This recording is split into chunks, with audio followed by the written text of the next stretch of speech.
Hi all. Okay, a little bit of an update. Got a 997 GT3 starter motor, which obviously fits with my 996 gearbox. It's pretty much the same thing as the 996. It's just this one happened to be off a GT3. It's actually a used one, funny enough, from Los Angeles Dismantlers.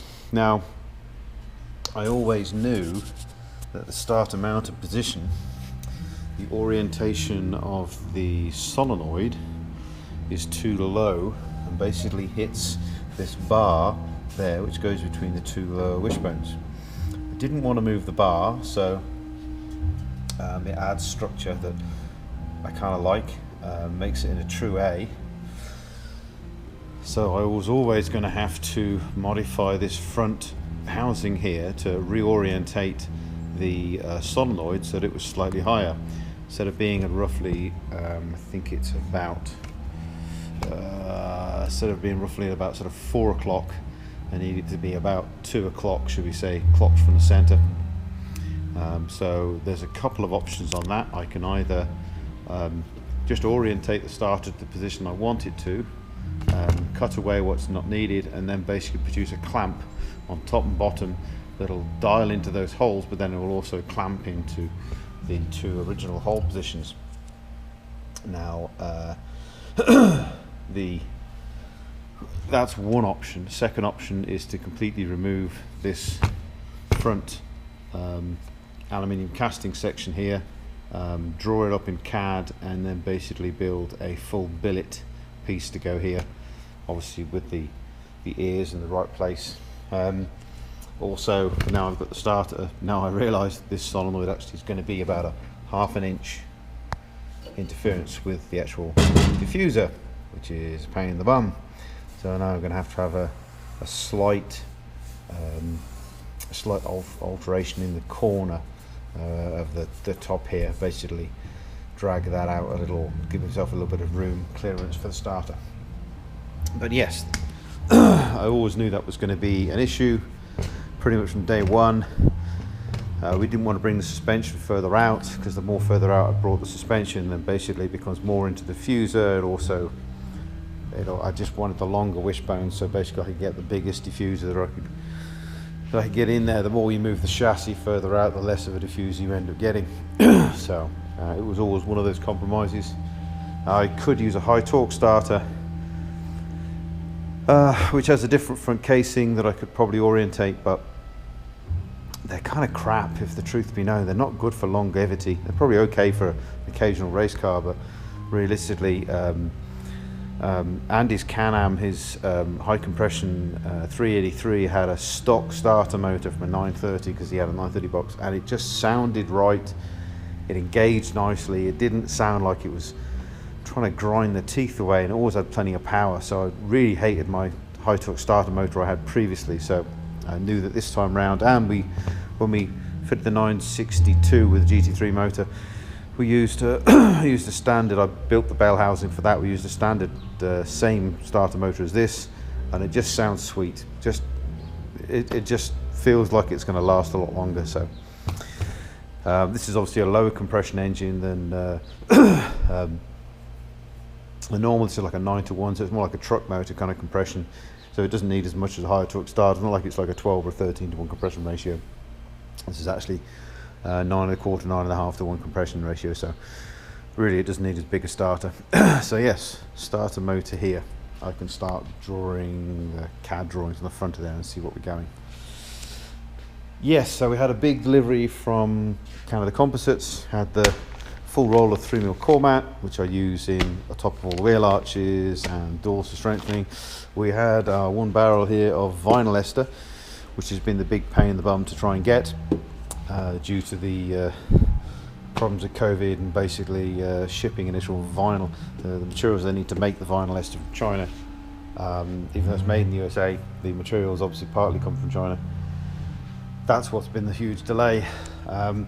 They still couldn't get the vinyl ester gel coat, which I need for the tooling, the very first layer, but I've found that in the States now, paid for that, and actually it's crossing the border as we speak, because I've just paid the duties on it. So yes, front clip, I'm learning as I go as far as painting this gel coat, I must admit. So realistically, the third item in, I'm learning more. So just to try and get rid of those little dimple holes, and just to get it in one go, so I'm not having to muck around with it. I've gone over sanded. There was a slight imperfection here I didn't like, so I blocked that out, and obviously it's gone down to pretty much there's not much gel left. Because I did that, I thought screw it, I'll go round, and I've literally gone round with with my glasses on so I can see better, and filled every single little tiny micro hole, and filled it up with knifing putty, which is basically a one-part Bondo or filler, whatever you want to call it. So I'm happy with the front clip now, pretty much everywhere. So I can now bash on and put some more gel coat on that, and then flat that to ready for buffing. So front clips, left-hand side sill. Should have painted it yesterday, but unfortunately, as I was just going over it, I realised that this surface here, which is a surface that I haven't really played with the yonks, done everything else, but this surface here wasn't very good, and it wasn't particularly flat enough. So I ended up having to do filler in here, so it kind of delayed me from spraying gel on that, but that's now ready for it. But I did spray gel coat on the left-hand sill. So, and yet again, learning to that process of what's best to, how to do in what stage. I just put one layer of gel on here, sanded all the scratch marks out, so sanded all the 80-bit sanding marks out with 220. And we've gone through in places, but that was okay. We always knew it was going to happen. And then basically go through yet again with well, I haven't sanded I've just knifing puttied these. They're dry enough now for me to sand, but these little tiny, you can probably see them better off there, the little tiny that little pinhole or little tiny floor lower area, and I'll basically sand them out, so when I hit it with a second coat of gel, should really be a lot easier just to sand down and straight off it. There wasn't any areas that I was unhappy with on here, which was kind of nice, so even running a hand off of that, yeah, that's okay. So yes, this got some white, so yet again we're seeing nice finally to get rid of all the bloody filler and the different stages of bodywork. This flange here is mainly for the mould. The depth here, obviously that part here realistically is just for the mould and not necessarily for the component. That was done and was added, and it was just bare fiberglass on the aluminium, which is why it had so many little tiny micro holes in it. I didn't gel, I just went straight onto the aluminium with raw fiberglass, so I kind of expected there are going to be lots of little dimples in there. We'll sand them off today. Would love to put a gel on here and the other side, but unfortunately it's 26 degrees in the shop again today, so temperature's risen too much. Me being in here hasn't helped. So unfortunately I'm going to have to wait till tomorrow. I'll vent the shop. I put a vent in the upstairs of the workshop. Basically at night now I can vent the whole of the shop out while it's nice and cool outside and drops down to 16 or 18 degrees. I can vent the shop, so in the morning it's like 19, 20 degrees C. So tomorrow morning I'll come in, fire some gel coat on here, because I'll sand that off now. Fire some gel coat on that side, and then we're cooking on gas. Hopefully no more Bondo, really maybe just some pinprick holes with the knifing putty. That would be just about it, because I'm getting bored of sanding filler. But, so yeah, starter motor here. That was a full roll. That's going to last me for lots of cars, but I just want to get a full roll. Also have some more chop strand. I've got plenty of 300 gram upstairs, so we've got some 220 gram and some 450. Heavier stuff really, just to build the mold thickness up pretty quickly.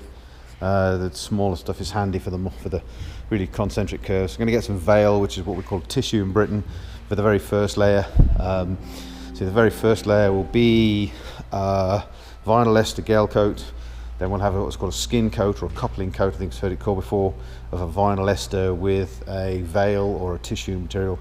And then we'll go to the bulk of the material, which is going to be the isothalmate tooling resin, which is a polyester based system. That's what we've stuck with in the end. Everything else is just going to be a delay otherwise. So basically we've got all of that, albeit I haven't got the gel coat, but that should be next week. So with all luck, so it's crossed the border, so I'm further along than I were before. Yes, as the usual stuff. Of course, the truck decided I needed some maintenance, and yes, I spent 2 days playing with the bloody brakes and failed the safety inspection because the seatbelt was worn.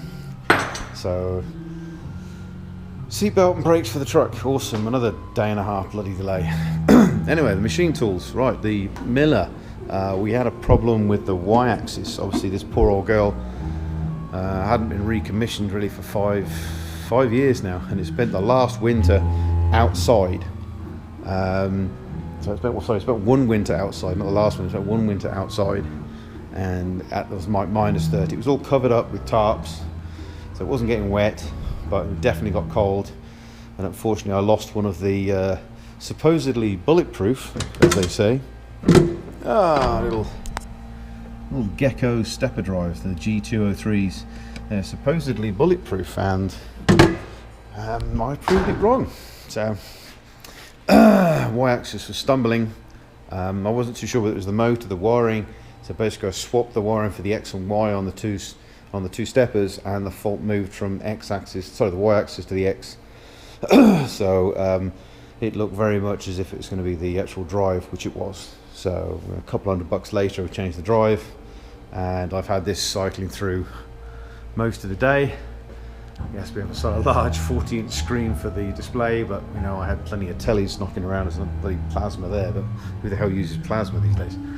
So basically, threw this LCD up because it actually happened to have a proper screen SVGA port, which obviously my old computer that runs the machine runs off. So but yes, the machine seems to be quite happy. Did a lot of warm-ups on it. I did bolt a datum round piece on here earlier and did a clock zero, called it zero datum. Basically ran it through for about an hour or so, just to make sure it doesn't skip position. Brought it back to zero datum and it was dead on zero. So the mill is recommissioned. I got one small fault with the multiple push generator, or the manual control basically. I seem to have lost a parameter somewhere in the software, so why, God knows. The computer was kept inside, by the way, not the I didn't leave that out at minus 30. But yeah, so the mill's at least back onto commission, which is great because there's still lots of little stupid little parts to make. It'll never be the production parts. There are any parts that I'll do multiples of, I'll have runs made, and I'll have it done on a normal CNC by somebody else. Basically give me the time, so at least I'm not doing that. Yeah, that's about it. So yeah, starter motor here. That's about it on the update. I have been, unfortunately, working too much on my normal day job. Circumstances you can't avoid. One of the lads at work, unfortunately, lost his father recently, and a bit of a surprise to him. So he's had to fly away and basically sort out his father's estate, and obviously it's a bit of an emotional time for him, so I've had to cover partially for his shifts, and it's the middle of summer, so people want holidays. So yeah, whereas I should be banging on in the workshop in July, I just definitely did it. I think I've had 4 days, if that, actually on the shop, and like I said, I spent a day and a half on the truck this week, which hasn't helped. So I've not pushed as far forward as I'd like. But yeah, the second dry shaft came in. When I mentioned that last time, dry shaft shop, one of their shippers obviously didn't quite understand the order and only shipped the one, even though they made two specifically for this. No idea why, but whatever, it came. They apologised. They stepped up and shipped it straight away the next day, so I didn't pay for the shipping on the second one, which was nice. So yeah, we have our dry shafts in. Obviously, one minor thing with clocking, moving this, you can imagine moving the starter motor from that orientation sort of up, is that we do get the solenoid a little closer to the drive shaft flange. So I have to be somewhat careful not to clock it too far, because now because obviously we've got a a main battery live coming straight to the starter there, so I may have to build an insulated cover just to be 100% sure. I shouldn't ever break the CV joints, but you never know. The bolts, it's never normally the outer race on the CV joint that goes, normally the cage and the inner, but you never know. I've never pushed 1400 horsepower through 2 drive shafts before, so whatever. If I get the grippy extreme summer tyres, then you never know, you might cause some damage, so I've got to be careful that I don't end up shorting the bloody battery out there. So I don't think they do actually I'd look into that, see if they actually do a sort of like 800 or 1000 amp isolator for the battery. That might be worth actually looking into, just in case, just as extra safeties. Anyway, yeah, so that's covered about everything. So yes, hopefully this month, which is now bloody August, I can push on and start being the tooling before the end of the month. As always seems to be, longer than it takes. Okie doke, speak to you soon.